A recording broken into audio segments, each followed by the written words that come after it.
ਓਸ਼ੋ ਦੇ ਲੈਕਚਰ ਕਬੀਰ ਬਾਣੀ। ਪ੍ਰੇਮ ਦਾ ਪਾਠ ਸਿੱਖ ਲੈਣਾ ਜ਼ਰੂਰੀ ਹੈ। ਮੇਰੇ ਦੇਖਣ 'ਚ ਇਹ ਸੰਸਾਰ ਇੱਕ ਪਾਠਸ਼ਾਲਾ ਹੈ ਜਿੱਥੇ ਅਸੀਂ ਪਰਮਾਤਮਾ ਲਈ ਤਿਆਰ ਹੁੰਦੇ ਹਾਂ।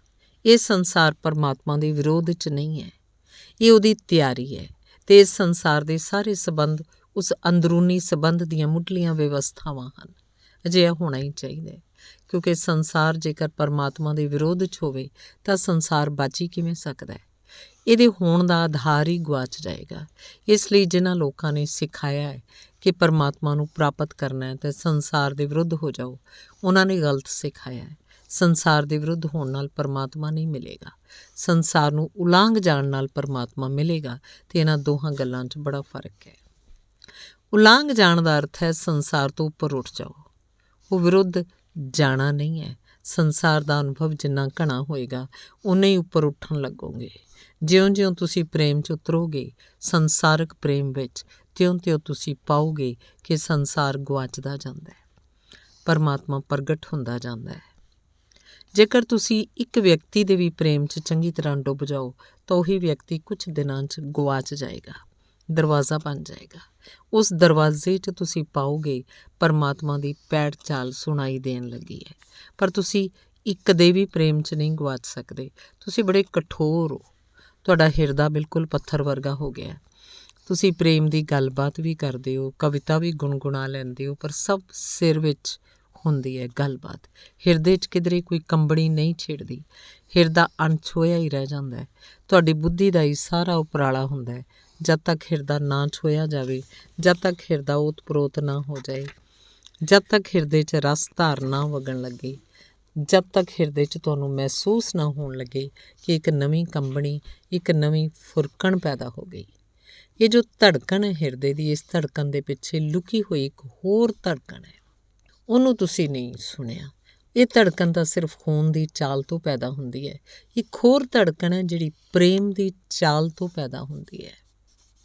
ਹਮੇਸ਼ਾ ਤੋਂ ਵੱਖ-ਵੱਖ ਲੋਕਾਂ 'ਚ, ਧਰਤੀ ਦੀਆਂ ਵੱਖ-ਵੱਖ ਜਾਤਾਂ 'ਚ, ਵੱਖ-ਵੱਖ ਸੱਭਿਆਚਾਰਾਂ 'ਚ ਇੱਕ ਦੂਜੇ ਤੋਂ ਬਿਲਕੁਲ ਅਣਪਛਾਤੇ, ਅਣਜਾਣੇ, ਪਰ ਜਦ ਵੀ ਪ੍ਰੇਮ ਦੀ ਗੱਲ ਤੁਰਦੀ ਹੈ, ਜਦ ਵੀ ਪ੍ਰੇਮ ਦਾ ਜ਼ਿਕਰ ਹੁੰਦਾ ਹੈ, ਲੋਕ ਹਿਰਦੇ ਉੱਤੇ ਹੱਥ ਰੱਖ ਲੈਂਦੇ ਹੈ।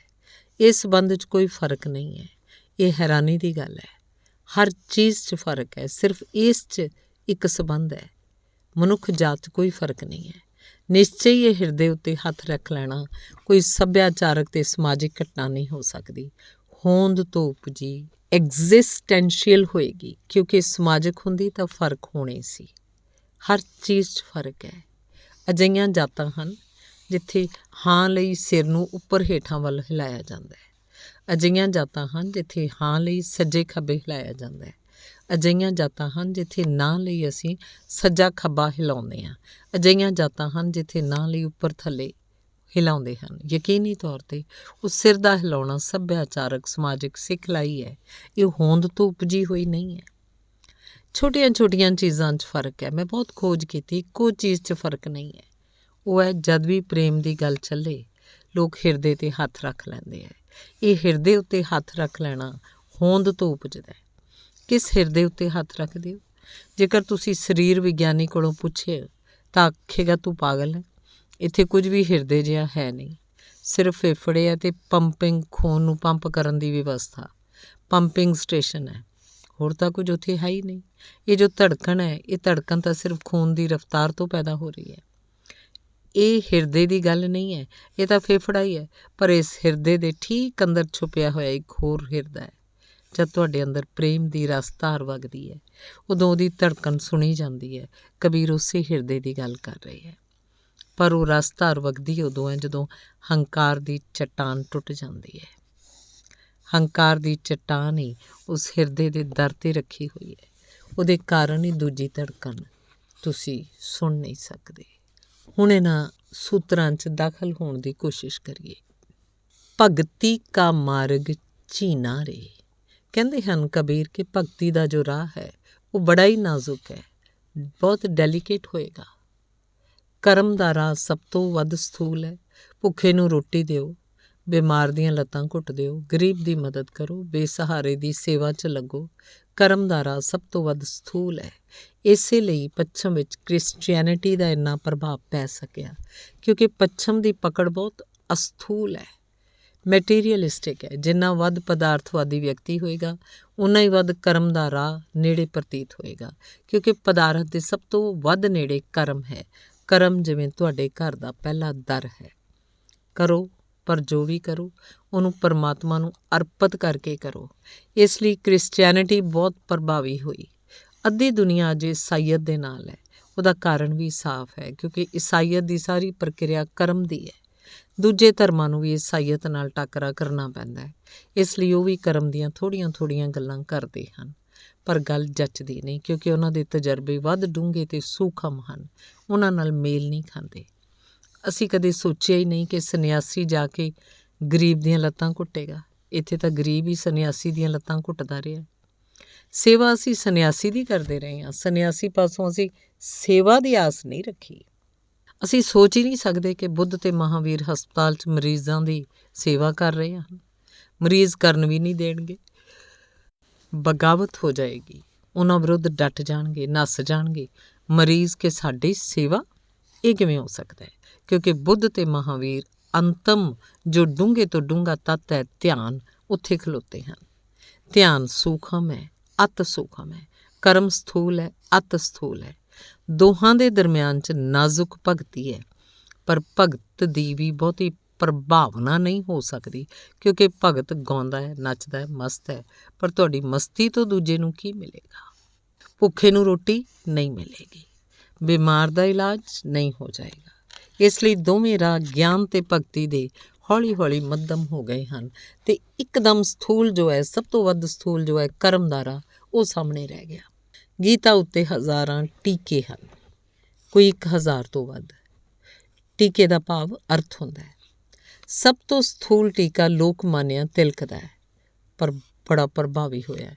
ਇਸ ਮੁਲਕ ਨੂੰ ਖੂਬ ਪ੍ਰਭਾਵਿਤ ਕੀਤਾ ਹੈ, ਕਿਉਂਕਿ ਕਰਮ ਉੱਤੇ ਲੋਕਮਾਨਿਆਂ ਦਾ ਜ਼ੋਰ ਹੈ। ਸ਼ੰਕਰ ਦਾ ਸਭ ਤੋਂ ਵੱਧ ਸੂਖਮ ਹੈ, ਕਿਉਂਕਿ ਗਿਆਨ ਉੱਤੇ ਜ਼ੋਰ ਹੈ। ਰਾਮਾਨੁਜ ਦਾ ਡੈਲੀਗੇਟ ਨਾਜ਼ੁਕ ਹੈ, ਭਗਤੀ ਉੱਤੇ ਜ਼ੋਰ ਹੈ, ਪਰ ਰਾਮਾਨੁਜ ਅਤੇ ਸ਼ੰਕਰ ਸਾਰੇ ਫਿੱਕੇ ਪੈ ਗਏ। ਲੋਕਮਾਨਿਆਂ ਦੀ ਵਿਆਖਿਆ ਬੜੀ ਪ੍ਰਭਾਵੀ ਹੋਈ। ਭਾਰਤ ਵੀ ਹੌਲੀ ਹੌਲੀ ਸਥੂਲ ਵੱਲ ਉੱਲ ਰਿਹਾ ਹੈ। ਹੁਣ ਸਾਨੂੰ ਵੀ ਉਹੀ ਦਿਖਾਈ ਪੈਂਦਾ ਜਿਹੜਾ ਪਦਾਰਥ ਹੈ। ਹੁਣ ਅਸੀਂ ਵੀ ਪਦਾਰਥ ਤੋਂ ਵੱਧ ਕੁਝ ਨਹੀਂ ਦੇਖ ਸਕਦੇ। ਸੂਖਮ ਨੂੰ ਦੇਖਣ ਦੀ ਸਾਡੀ ਸਮਰੱਥਾ ਵੀ ਘੱਟ ਹੋ ਗਈ ਹੈ। ਨਾਜ਼ੁਕ ਨਾਲੋਂ ਸਾਡੇ ਸੰਬੰਧ ਟੁੱਟ ਗਏ ਹਨ। ਨਾਜ਼ੁਕ ਨੂੰ ਸਮਝਣ ਲਈ ਇੱਕ ਸੱਭਿਆਚਾਰ ਉੱਚਾਈ ਚਾਹੀਦੀ ਹੈ, ਇੱਕ ਨਿਰਮਲਤਾ ਚਾਹੀਦੀ ਹੈ। ਮੁੱਲਾ ਨਸਰੂਦੀਨ ਨੇ ਇੱਕ ਸ਼ਾਸਤਰੀ ਸੰਗੀਤਕਾਰ ਨੂੰ ਸੱਦਾ ਦਿੱਤਾ ਸੀ। ਪ੍ਰਸਿੱਧੀ ਪ੍ਰਾਪਤ ਸੰਗੀਤਕਾਰ ਸੀ, ਬੜੀ ਮੁਸ਼ਕਿਲ ਨਾਲ ਮਿਲਦਾ ਸੀ। ਸਾਰੇ ਆਂਢੀਆਂ ਗੁਆਂਢੀਆਂ ਨੂੰ ਸੱਦਾ ਦਿੱਤਾ ਸੀ। ਜਦ ਸਭਾ ਜੁੜ ਗਈ, ਸੰਗੀਤ ਸ਼ੁਰੂ ਹੋਣ ਲੱਗਿਆ, ਤਾਂ ਸੰਗੀਤਕਾਰ ਨੇ ਬੜੇ ਆਦਰ ਭਾਵ ਨਾਲ ਪੁੱਛਿਆ ਕਿ ਮੁੱਲਾ, ਤੁਸੀਂ ਕਿਹੜਾ ਰਾਗ ਪਸੰਦ ਕਰਦੇ ਹੋ? ਮੁੱਲਾ ਨੇ ਕਿਹਾ, ਰਾਗ ਰੂਗ ਕੋਈ ਵੀ ਹੋਵੇ, ਆਪਣਾ ਮਕਸਦ ਤਾਂ ਗੁਆਂਢੀਆਂ ਨੂੰ ਪਰੇਸ਼ਾਨ ਕਰਨ ਨਾਲ ਹੈ। ਸ਼ਾਸਤਰੀ ਸੰਗੀਤ ਬੜੀ ਨਾਜ਼ੁਕ ਗੱਲ ਹੈ, ਪਰ ਜੇਕਰ ਸਮਝ 'ਚ ਨਾ ਆਉਂਦਾ ਹੋਵੇ ਤਾਂ ਸਿਰਫ ਪਰੇਸ਼ਾਨੀ ਪੈਦਾ ਹੁੰਦੀ ਹੈ। ਹੁਣ ਭਗਤ ਪਰੇਸ਼ਾਨੀ ਪੈਦਾ ਕਰਦਾ ਹੈ, ਸਮਝ ਨਹੀਂ ਆਉਂਦਾ। ਜੇਕਰ ਤੁਹਾਡੇ ਦਰਮਿਆਨ ਖੜਾ ਹੋਵੇ, ਜਾਂ ਤਾਂ ਤੁਸੀਂ ਸਮਝੋਗੇ ਪਾਗਲ ਹੈ, ਬੁੱਧੀ ਖਰਾਬ ਹੋ ਗਈ ਹੈ। ਹੁਣ ਭਗਤ ਨਾਲ ਸਾਡੇ ਸੰਬੰਧ ਨਹੀਂ ਜੁੜਦੇ, ਕਿਉਂਕਿ ਅਸੀਂ ਇੰਨਾ ਹੇਠਾਂ ਤਲੇ 'ਚ ਖੜੇ ਹਾਂ। ਉੱਥੋਂ ਉਹ ਨਾਜ਼ੁਕ ਫੁੱਲ ਨਜ਼ਰ ਨਹੀਂ ਆਉਂਦਾ, ਅੱਖਾਂ ਪਛਾਣ ਨਹੀਂ ਸਕਦੀਆਂ। ਜੇਕਰ ਚੈਤੰਨਿਆ ਵਾਪਸ ਪਰਤ ਆਉਣ ਅਤੇ ਤੁਹਾਡੇ ਨਗਰ ਵਿੱਚ ਨੱਚਦੇ ਹੋਏ ਗੁਜ਼ਰਨ, ਮੀਰਾ ਆ ਜਾਏ, ਗੀਤ ਗਾਵੇ ਤੁਹਾਡੀ ਗਲੀ 'ਚ, ਤਾਂ ਤੁਸੀਂ ਬਹੁਤ ਰਸ ਨਾ ਲੈ ਸਕੋਗੇ। ਔਖਾ ਹੈ, ਕਿਉਂਕਿ ਤੁਸੀਂ ਇਹ ਨਾ ਦੇਖ ਸਕੋਗੇ ਕਿ ਕਿੱਥੇ ਘਟਨਾ ਵਾਪਰ ਰਹੀ ਹੈ। ਚੈਤੰਨਿਆ ਜਦ ਗਾ ਰਹੇ ਹੈ, ਨੱਚ ਰਹੇ ਹੈ, ਉਸ ਸਮੇਂ ਵੀ ਬੰਗਾਲ 'ਚ ਲੋਕਾਂ ਨੇ ਕਿਹਾ ਕਿ ਲੁੱਚਾ ਹੈ। ਹੁਣ ਤਾਂ ਬੜਾ ਹੀ ਔਖਾ ਹੈ। ਹੁਣ ਤਾਂ ਤੁਸੀਂ ਸਮਝੋਗੇ ਕਿ ਜਾਪਦਾ ਪ੍ਰਭੂ ਪਾਦ ਦਾ ਸ਼ਿਸ਼ ਹੈ, ਕ੍ਰਿਸ਼ਨਾ ਕੌਨਸ਼ੀਅਸਨੈਸ ਵਿੱਚ ਸ਼ਾਮਲ ਹੋ ਗਿਆ। ਚੈਤੰਨਿਆ ਨੂੰ ਸਮਝਣ ਲਈ ਭਾਵ ਦਸ਼ਾ ਚਾਹੀਦੀ ਹੈ, ਭਾਵ ਵਿਚਾਰ ਨਹੀਂ ਹੈ। ਵਿਚਾਰ ਤਾਂ ਤੁਸੀਂ ਸ਼ਾਸਤਰ ਤੋਂ ਲੈ ਸਕਦੇ ਹੋ, ਵਿਦਿਆਲੇ 'ਚ ਸਿੱਖ ਸਕਦੇ ਹੋ, ਪਰ ਭਾਵ ਇੱਕ ਅਨੁਭਵ ਹੈ। ਜੇਕਰ ਹੋਵੇ ਤਾਂ ਹੋਵੇ, ਨਾ ਹੋਵੇ ਤਾਂ ਨਾ ਹੋਵੇ। ਭਾਵ ਦਾ ਅਰਥ ਹੈ ਕਿ ਤੁਸੀਂ ਵੀ ਉਹਨੂੰ ਜਾਣਿਆ, ਇੱਕ ਝਲਕ ਤੁਹਾਨੂੰ ਵੀ ਮਿਲੀ, ਤੁਸੀਂ ਵੀ ਉਹਨੂੰ ਜੀਵਿਆ। ਨਾ ਸਹੀ ਓਨਾ ਡੂੰਘਾ, ਨਾ ਸੀ ਓਨਾ ਦੂਰ ਗਏ ਹੋਵੋ, ਪਰ ਨਦੀ 'ਚ ਲੱਥ ਕੇ 2 ਹੱਥ ਤੁਸੀਂ ਵੀ ਤੈਰਨ ਦੇ ਮਾਰੇ ਹਨ, ਤੁਹਾਨੂੰ ਵੀ ਤੈਰਨ ਦਾ ਪਤਾ ਹੈ। ਵਿਚਾਰ ਉਧਾਰਾ ਹੋ ਸਕਦਾ ਹੈ, ਭਾਵ ਕਦੇ ਉਧਾਰਾ ਨਹੀਂ ਹੋ ਸਕਦਾ। ਭਾਵ ਅਨੁਭਵ ਹੋਵੇ ਤਾਂ ਹੋਵੇ, ਨਾ ਹੋਵੇ ਤਾਂ ਨਾ ਹੋਵੇ। ਕਿੰਨਾ ਹੀ ਕਹੋ ਕਿ ਤੈਰਨ 'ਚ ਬੜਾ ਆਨੰਦ ਹੈ, ਬੜੀ ਸਨਸਨੀ ਹੈ ਤੈਰਨ ਦੀ, ਬੜਾ ਰਹੱਸ ਹੈ। ਤੁਸੀਂ ਕਦੇ ਨਦੀ 'ਚ ਨਹੀਂ ਉਤਰੇ। ਤੁਸੀਂ ਆਖੋਗੇ ਹੋਏਗਾ, ਤੁਸੀਂ ਸੋਚੋਗੇ ਇਸ 'ਚ ਕੀ ਹੋਏਗਾ, ਵੱਧ ਤੋਂ ਵੱਧ ਪਾਣੀ 'ਚ ਹੱਥ ਪੈਰ ਮਾਰਨ ਨਾਲ ਕੀ ਹੋ ਸਕਦਾ ਹੈ। ਪਰ ਤੁਹਾਨੂੰ ਖਿਆਲ ਹੀ ਨਹੀਂ ਜੋ ਤੈਰਨ ਵਾਲੇ ਦੇ ਅਨੁਭਵ 'ਚ ਆਉਂਦਾ ਹੈ।